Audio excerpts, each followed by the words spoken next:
BookTube. It's Roz. And Steve. And this is week 2 of Faulkner in August. And talking about The Sound and the Fury for our kind of first time read for both of us. Yeah. Well, section 2. Section 2, yeah. Quentin's section. Yeah, something wrong with that lad. Yeah. So, yeah, Benji had learning disabilities. Quentin is just like, yeah, not a happy bunny, let's face it. I think, yeah, I mean, there's quite clearly sort of distinctions between Quentin and Benji that are drawn, very clearly. Yeah. Benji has an emotional response to things, or is triggered by smells and sort of stimuli from outside, whereas Quentin is quite clearly living a lot of the time in his head. Yes. Very abstract, very conceptual, I think, and desperately overthinking things. All the time. Yeah.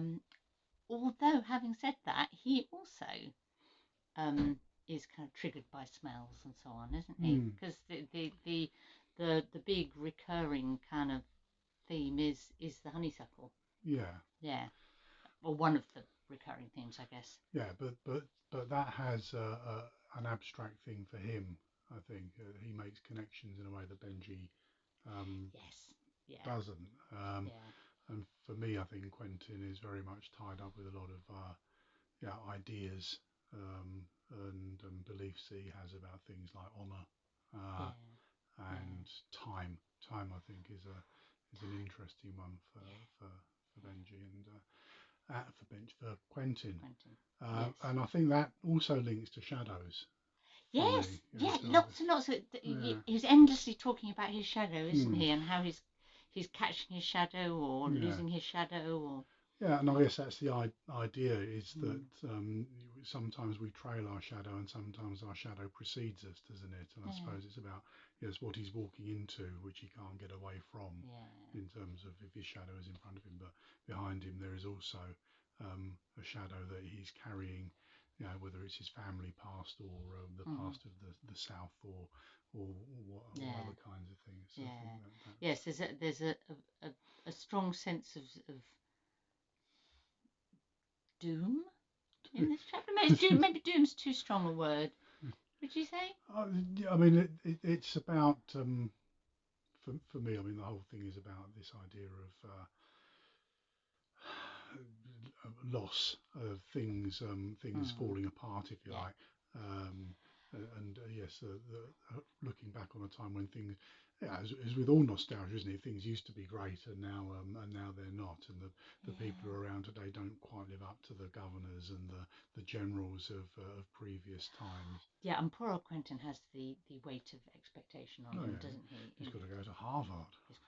Yes, and in order for him to go to Harvard, Benji's pasture was sold. So there's this kind of pressure, and he gets given the grandfather's watch. So it's like, he's the great white hope for the family, isn't he?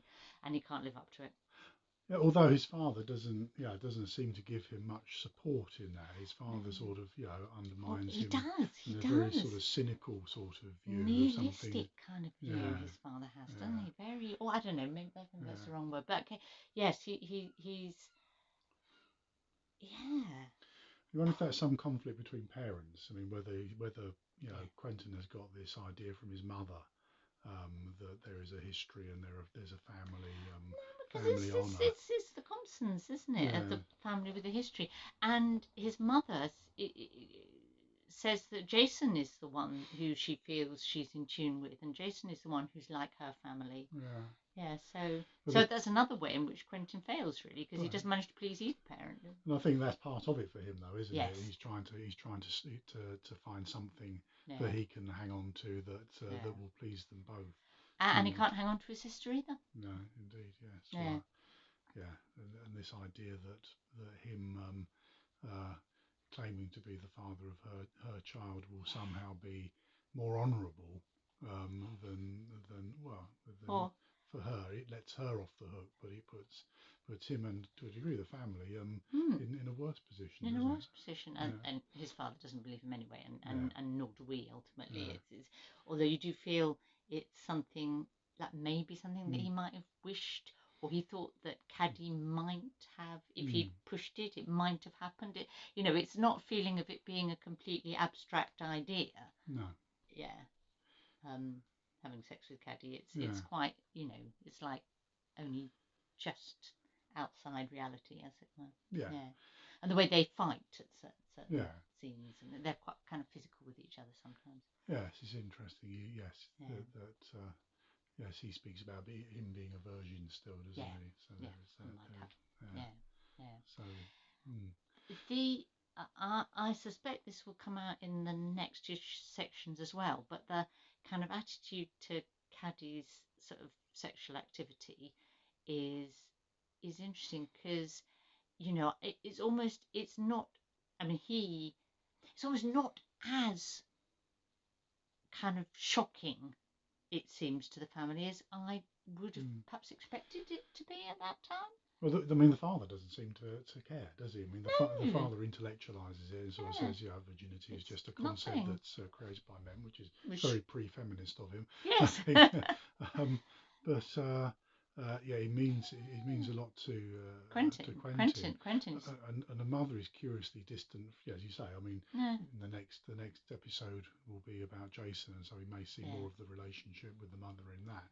But certainly, she doesn't seem to care about any of the children except for him. No.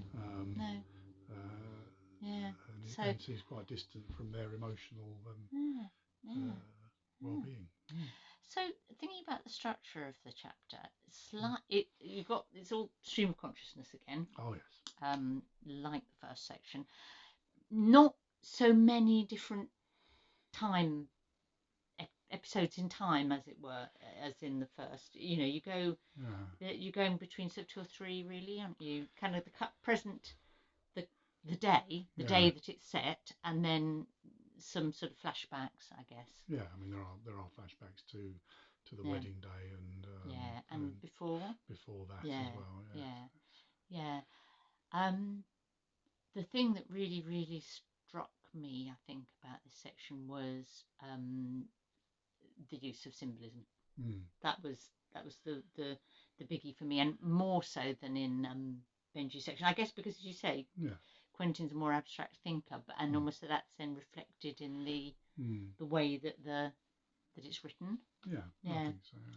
There's a whole element. There's all the stuff around, as you were saying, time. Clocks, and not wanting to see clocks, and because time is passing. Yeah, but and running out, I guess, for running Quentin, out of time, and hearing the hour and the quarter hour and so on chiming, and that's a whole chunk, isn't it? There's there's sort of lots of water. Yeah, water, pools, rivers, bridges. I quite like the symbolism of the big trout hanging in the water that no one can catch. Yes. And you sort of wonder, what does that represent? What does that mean? Is that is that an abstract concept itself? Is that America? Is that the South? Is that that something? It's ominous, isn't it? Something which is alive but persists despite people's determination to. And people giving up on it. People sort of saying, actually, we're just going to let it live. Yes. And whereas the branch, as they call that, the creek, the river, where at home, as it were, that seems like a kind of an innocent water in comparison to the others. I don't know. It's sort of, you get muddy knickers in that one. Well, you do. Yeah, you do. The famous muddy knickers. Yeah. But it's sort of like a kind of a more innocent place that you might go back to, and then because Caddy wants to meet him there, so she goes there to be cleansed. Well, I was still struggling with the timelines about that bit, but was that after Benji had reacted badly to her coming back, because she obviously smelled differently after she'd been having sex? Yeah, he tried to force her into the bathroom, didn't he? And then she went, and then I think she went and bathed in the branch in the creek. Well, twice she's going there or meeting there, but Quentin isn't that when he? Yes, when he's well, yeah, the holds whole, a knife to her throat. yeah, Doesn't he? the whole, the suicide pact thing. Yes. Yeah. Pigs, swine. That was another one for me. Yeah. Don't take umbrage. It's all right. I don't mean you. Yeah. No, that the sort of that comes up sort of like he goes and he throws himself in the wallow, the mud where the pigs go, mud again. And there's the reference to the I should have looked up because it's like an ancient Greek name beginning with E that I've forgotten, but his swine who got and the reference there is when Persephone went down to Hades. This demigod sort of herd of pigs were like taken down into Hades at the same time. So they're kind of connected with a sort of a sexual fall. Yeah. Now we see the benefits of a classical education. Well, so and then you get a little biblical reference. You got that one, I'm sure. Oh, the Gadarene swine. The Gadarene swine. So, which is mental health, isn't it? Yes. Which is someone who's possessed by devils, or we'd have a more modern view of that. But and the devil, the demons go into the pigs, and the pigs throw themselves off a cliff, don't they? And I don't know, but the intimation is that Quentin is planning to kill himself at the end of this day, isn't it? Well, I think that's the assumption that I'm making. I was making all the way through. That's quite clear, I was relieved. I was a bit worried for a while that he seemed to be carrying these flat irons around with him, which weighed 6 pounds each. But then he stows them by the bridge, and you sort of think, okay, so maybe it's going to land on top of the trout. Maybe it's. All right. But yeah, so I think then it feels like he's because you think like, why is he suicidal? But it's more like he's taking the demons into himself and throwing himself in the water like the Gadarene swine. So I think it's fairly obvious. I mean, he's writing letters to people. He's giving people things. He's The other thing for me that is interesting is about children and young people, and boys, and the Italian girl that follows him around, and you sort of wonder, because there is that implication that the family or the brother suspects that he's been trying to kidnap her, and whether there is some kind of motivation like that, whether he does have some attraction for children, which isn't made fully explicit. Because also there's the boys swimming in the swimming pool, which swimming hole, which would be they'd be doing naked and taking the girl to see that. It would be No, it's interesting you said that, because I wasn't sure whether I was reading too much into that, because obviously that then ends up with one of the few comic scenes of the section, doesn't it, when they're in the courthouse or with the sheriff or whatever, and because he's been accused of the kidnap, and they have to kind of like bribe the law enforcement person to get him out of there, and that is almost that's kind of like a funny moment. So that then I thought, oh well, maybe I read too much into it. Then there's also his Harvard colleagues, which are in that one, aren't they? His cohort. There's Shreve and Spode. And what's his name? Not Ballard. Gerald and Gerald's mother. And they're the light relief, aren't they? Well, aren't they? But again, that is a very interesting relationship. Oh, between that's a whole other Faulkner novel there, isn't it? Yes, Gerald and his mum. Yes, because there he is being a student in Harvard, and his mother's kind of like there. Moved in with him, and she takes this rather kind of like lurid kind of satisfaction from his sexual conquest. That's not so right. It's not a healthy relationship. Okay, not a healthy relationship. And again, I mean, it's one of the two instances, isn't it, where Quentin picks a fight, doesn't he? Yes. He picks a fight with Gerald, knowing that Gerald boxes, and so he gets. Does he know? Yes, no, he knew, because he knows that he goes to the gym, doesn't he? He tells that. Yes. The other one, of course, is the whole thing Ames. about Ames. Yeah. And who's been a soldier and is a tough guy and But he's curiously more honourable, I think, than Quentin. Who he has the opportunity to. I mean, he lets Quentin know how powerful he is. Shooting a piece of bark to pieces, but then offers him the gun. And we could get very Freudian about this, about Quentin being given a gun and then faints. Yes. Fails to be able to use his pistol. Yes. I suspect castration is a theme in this one, isn't it? Yes. So and then Ames is really kind of gives him an out, like kind of I hear you. I hit you. When actually just fainted. Yeah, Ames is interesting because then obviously Herbert, who Caddy ends up marrying, it seems it really is like a bad guy. He's a blackguard. He's a blaguard. A blackguard. Yes, a blackguard. Cad and a bounder. Yes, well, he's a cheat. He was chucked out of Harvard for cheating, and so and it's like so. Ames was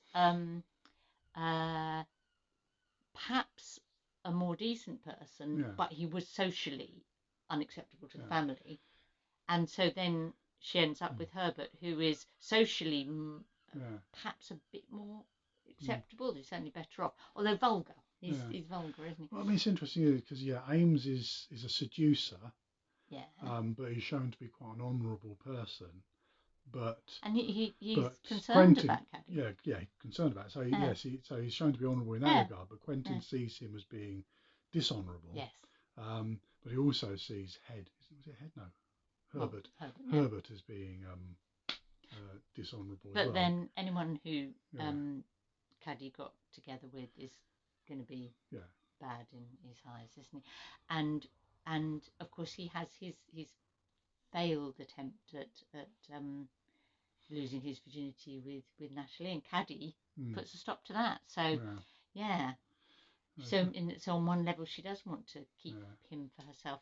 It's I'd say deep, isn't it? With it's a very very enmeshed family dynamic there, I think. Yes, that sounds like your professional voice. They all it's knotted, very knotted, and take a lot of therapy to Alternatively, just put it all in a novel. Yeah. Well, roll on part 3. Do we want it to be a bit more straightforward, or would we just like more of the same? I think that part 3 is about Jason, isn't it? So, and I'll get the feeling that Jason's going to be a bit of a git. Yeah. To use a technical term. So, be interesting. Well, I suspect it's going to be a bit more straightforward. Yeah, perhaps so. We shall see. I did love the writing. I thought there was a tour de force of writing in terms of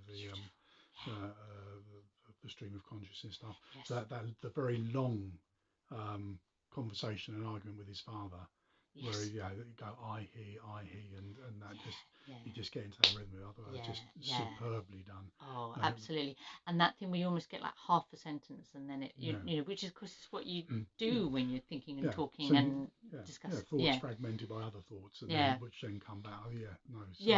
And it's interesting because actually this section, the first chunk of this section, I was feeling a bit like, I don't know, it's a bit like always, and then as I got into it, I absolutely loved it. Brilliant writing. Thank you, Faulkner. Well, see you next week. Bye.